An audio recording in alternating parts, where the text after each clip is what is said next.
સમાચારમાં આગળ વાત કરીએ તો વલસાડમાં લારી સંચાલક દંપતીની દાદાગીરી સામે આવી છે। ભાગડાવાડા વિસ્તારમાં વોચમેનને ઢોર માર મારવામાં આવ્યો છે। લારી ચલાવતા લારી ધારક અને તેની પત્નીએ વોચમેનને માર માર્યો। બિલ્ડિંગમાંથી પાણી લારી સુધી પહોંચતા વોચમેનને ઢોર માર મારવામાં આવ્યો છે। તો બિલ્ડિંગમાં રહેતા લોકોએ મામલો થાળે પાડ્યો છે। સમગ્ર ઘટના સીસીટીવીમાં કેદ થઈ છે। તો લારી સંચાલક દંપતીની દાદાગીરી સામે આવી। વોચમેનને ઢોર માર મારવામાં આવ્યો છે। લારી ધારક અને તેની પત્નીએ વોચમેનને માર માર્યો, જેના દ્રશ્યો સીસીટીવીમાં કેદ થયા છે। તો પાણી લારી સુધી પહોંચતા ઢોર માર મારવામાં આવ્યો છે। આ સમગ્ર ઘટના બાદ લોકોમાં રોષ જોવા મળી રહ્યો છે। જે બિલ્ડિંગના લોકો છે તે પણ રોષમાં છે। લારી સંચાલક દંપતીની દાદાગીરી સામે આવી છે। દ્રશ્યોમાં જોઈ શકાય છે કઈ રીતે બંને મળીને વોચમેનને માર મારે છે। પહેલા ધક્કો મારે છે, જે બાદ પતિ પત્ની મળીને વોચમેનને ઢોર માર મારે છે। ભરત જોડાયા છે ફોન લાઈન પર વધુ માહિતી આપવા માટે। શું વધુ વિગતો આ મામલે ભરત? બિલકુલ ઘટના છે વલસાડના ભાગડાવાડા વિસ્તારની છે, જ્યાં એક બિલ્ડિંગની અંદરથી પાણી નીકળી રહ્યું હતું। આથી આ પાણી છે એ રોડની સામે બિલ્ડિંગની સામે એક જે રસની લારી ચાલે છે ત્યાં સુધી પહોંચ્યું હતું। આથી રસની એ લારીના સંચાલક દંપતીએ બિલ્ડિંગના જે વોચમેન છે એની સાથે પ્રથમ બબાલ કરી હતી અને ગાળાગાળી કરી હતી। ત્યારબાદ વોચમેનને ઢોર માર માર્યો હતો ને આ સમગ્ર ઘટના છે સીસીટીવી કેમેરામાં કેદ થઈ હતી। બિલ્ડિંગની બહાર પાણી નીકળવાની બાબતે જ આ રીતના લારી સંચાલક અને તેની પત્નીની દાદાગીરી છે અત્યારે સોશિયલ મીડિયામાં વાયરલ થઈ રહી છે। જોકે ત્યાં બનાવની જાણ થતાં જ જે બિલ્ડિંગમાં રહેતા હતા એ લોકો બહાર આવ્યા હતા અને ત્યારબાદ છે એ વોચમેનને બચાવ્યો હતો।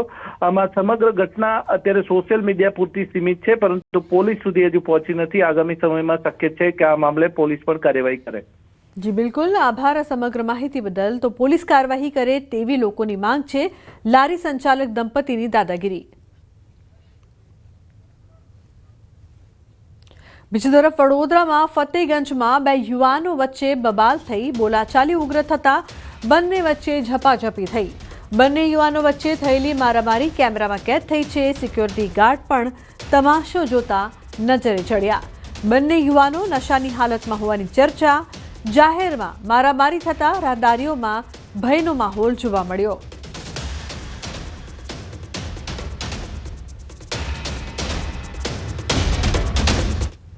બીજી તરફ વડોદરામાં બેફામ બનેલા માથાભારે શખ્સની દહેશત જોવા મળી છે। લક્ષ્મીપુરા વુડાના મકાનની ઘટના। નશાની હાલતમાં તાયફો કર્યો, જાહેરમાં અપશબ્દો બોલીને આતંક મચાવ્યો। નજીવી બાબતે તકરાર થતાં ગળું કાપી નાખવાની ધમકી આપવામાં આવી। એક યુવકના ગળા પર તીક્ષ્ણ હથિયાર મૂક્યું। માથાભારે શખ્સની કરતૂતનો વિડીયો વાયરલ થયો છે।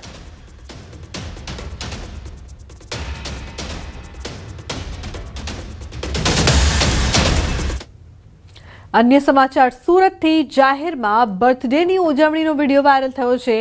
પાંડેસરા વિસ્તારમાં જાહેરમાં બર્થડેની ઉજવણી કરવામાં આવી। તેરેનામ રોડ ઉપર આવેલી સુકી નગર પાસેનો આ વિડીયો છે જે વાયરલ થઈ રહ્યો છે। લોકોને એકત્ર કરી અને ફટાકડા ફોડી બર્થડેની ઉજવણી કરતો દેખાયો યુવક। ભાજપનો કાર્યકર્તા હોવાની માહિતી, પોલીસ કાર્યવાહી કરે તેવી માંગ।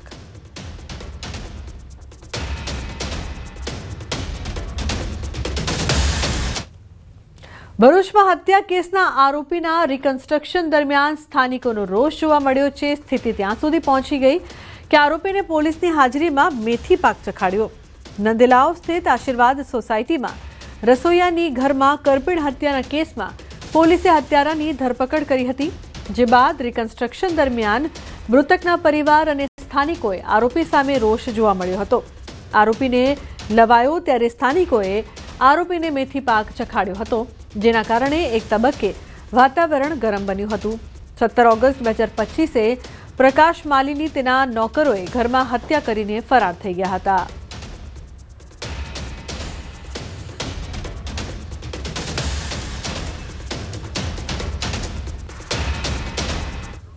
સુરત શહેરમાં સ્ક્રેપના વેપારી ઠગાઈનો ભોગ બન્યા છે।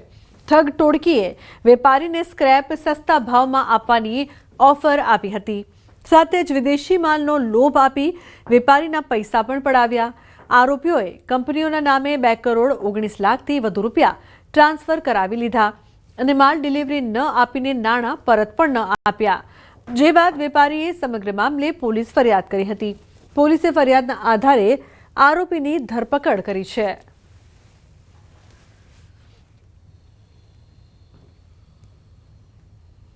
અરુણ મખનલાલ અગ્રવાલની ધરપકડ કરવામાં આવેલ છે અને આ ત્રણેય પાર્ટનરે સાથે મળી અને પોતે જે પૈસા ફરિયાદી પાસેથી વિશ્વાસઘાત કરી મેળવી લીધેલા છે તેઓના રિમાન્ડ ચાલુ છે। પૂછપરછ કરી હાલની આગળની તપાસ ચાલુ છે। મહેસાણામાં લૂંટેરી દુલ્હન ચાંદની પ્રકરણમાં તપાસ તેજ કરવામાં આવી છે।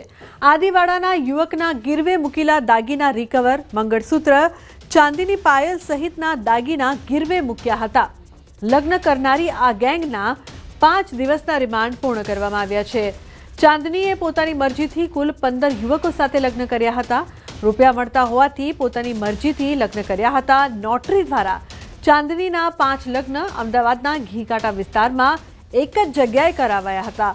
ચાંદનીના બોગસ ડોક્યુમેન્ટ્સ બનાવનાર શખ્સની ધરપકડ કરવાની કવાયત હાથ ધરાઈ છે।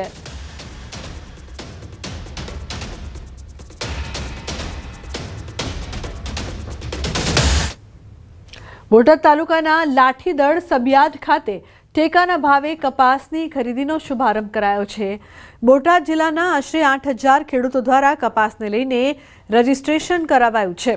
કપાસના શુભારંભ સમયે બોટાદ માર્કેટિંગ યાર્ડના ચેરમેન મનહર માતરિયા, જિલ્લા ભાજપ પ્રમુખ મયુર પટેલ તેમજ અન્ય સ્થાનિક આગેવાનો અને ખેડૂતો હાજર રહ્યા હતા।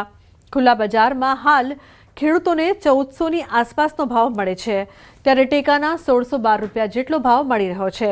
20 કિલોએ ખેડૂતને 150થી 200 રૂપિયાનો ભાવ ટેકાની ખરીદીમાં મળે છે, જેથી યાર્ડના ચેરમેન તેમજ ખેડૂતોએ ખુશી વ્યક્ત કરી છે। આ કાર્યક્રમની અંદર જિલ્લા ભાજપના પ્રમુખ મયુરભાઈ પટેલ, રસિકભાઈ, અમારા ડિરેક્ટર સીબી પટેલ સહિતના અધિકારીઓની હાજરીમાં આજે સીસીઆઈની કામગીરી શરૂ કરવામાં આવી છે। બજાર અને અત્યારના ભાવને તમે જુઓ તો ખેડૂતની અંદર લગભગ 150 રૂપિયાનો મને ફાયદો થાય છે। તો અસંખ્ય ખેડૂત બોટાદ જિલ્લાનો આમ તો કપાસનો મુખ્ય ગુજરાતની અંદર જો સૌથી ઉત્પાદન થતું હોય તો બોટાદ ખાતના જિલ્લાની અંદર કપાસનું ઉત્પાદન છે, ત્યારે સૌથી વધુ બોટાદના જિલ્લાના ખેડૂતોને અહીંયા લાભ થવાનો છે। ખેડૂતને 100 થી 150 રૂપિયાનો સાહેબ ફાયદો છે। ખુલ્લા બજારમાં 1400 થી 1500 રૂપિયાના ભાવ ગણવાના, આમાં 1612 રૂપિયા આપે છે। ફાયદો થાય। એસઆઈઆરની કામગીરીની આડઅસર બાળકોના શિક્ષણ પર જોવા મળી રહી છે। શિક્ષણ પર પડી રહેલી અસર જોવા મળી રહી છે। શિક્ષકોને ચૂંટણીલક્ષી કામગીરી સોંપવામાં આવતા શાળાઓમાં શિક્ષણ કાર્ય ખોરવાઈ રહ્યું છે। સ્થિતિ એવી છે કે શિક્ષકોના અભાવે 2 થી 3 વર્ગના વિદ્યાર્થીઓને એક જ રૂમમાં બેસાડવા પડી રહ્યા છે। મહેસાણા શહેરમાં આવેલી ઇન્દિરાનગર પ્રાથમિક શાળાની વાત કરીએ તો કુલ 17 શિક્ષકોમાંથી 3 શિક્ષકો બીએલઓની કામગીરીમાં ગયા છે, 2 રજા પર છે, 2 શાળાકીય કાર્યક્રમમાં વ્યસ્ત છે, એટલે કે 7 શિક્ષકો હાજર નથી। બાકી વધેલા 10 શિક્ષકો શાળાના બાળકોને અભ્યાસ કરાવી રહ્યા છે, જેથી 2 વર્ગના વિદ્યાર્થીઓને એક જ વર્ગમાં બેસાડવાની ફરજ પડી છે। આ જ સ્થિતિ જિલ્લાની અન્ય શાળાઓમાં પણ જોવા મળી રહી છે। અત્યારે હાલ મારી એસઆઈઆરની કામગીરી છે, એટલે અમે એક સતત એનમાં જ રોકાયેલા છીએ અને મારા વર્ગનું કામ બીજા શિક્ષકો કરી રહ્યા છે। અને અત્યારે હાલ એસઆઈઆરની કામગીરીમાં એટલા બધા વ્યસ્ત છીએ કે બાળકોનું ધ્યાન આપી શકતા નથી। હાલમાં એસઆઈઆરની કામગીરી ચાલે છે, એટલે સાથે સાથે કુલ સ્ટાફ જે 15 + 16 1 એની સાથે જ્ઞાન છે કુલ 17, એમાં 7 શિક્ષકો આજે કામગીરીની અન્ય કોઈ બાબતમાં રજાની રોકાયેલા છે અને જેના કારણે થોડું ઘણું બાળકો જે છે તે બંને ક્લાસ મર્જ કરી અને કામગીરી કરવામાં આવી રહી છે, જ્યાંથી બાળકોનું કોઈ અભ્યાસમાં આડઅસર ન થાય અને અભ્યાસ વ્યવસ્થિત ચાલુ રહે। વલસાડ જિલ્લાના ધરમપુરમાં આવતીકાલથી સરકાર